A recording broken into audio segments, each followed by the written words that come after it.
I went camping with a couple of high school friends. You tell him, Ronnie. Tell him.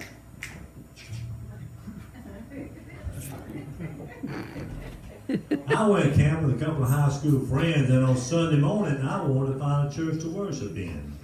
So I packed my truck and I headed out. Then I saw it in a cloud of dust that was Ebenezer Fellowship, non-denominational Baptist Free Will Church. When I walked in, it was time to start. That church was packed. There was only one seat on the very front row, even though I wanted the back. As I walked down and took a seat, a hush fell over the place when a sweet little gray-haired lady walked up and said, "I have something to say. Folks around here call me Granny, and I'm as sweet as I can be. I volunteer for everything. They couldn't make it around here without me.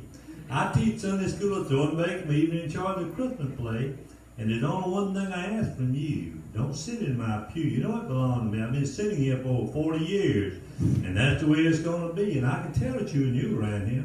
So you better get one thing clear. If you know what's good for you, don't sit in my pew."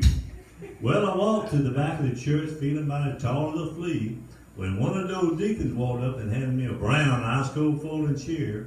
So I sat out in the aisle and listened to the choir sing, "I Shall Not Be Moved."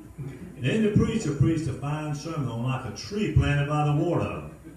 Then he looked right down at me and said, "After the service is over with, we want our special guest to go to the fellowship hall for some of Granny's red velvet cake." So that's what I did.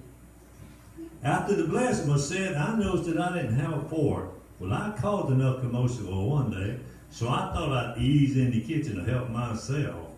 So that's what I did. I looked around, saw the utensil drawers. I went to put it up, somebody spun me around. It was Granny.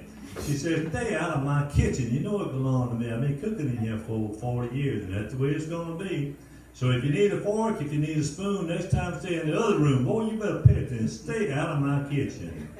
Then she reached up and kissed me on the cheek and said, "Granny, she hopes you come back next week.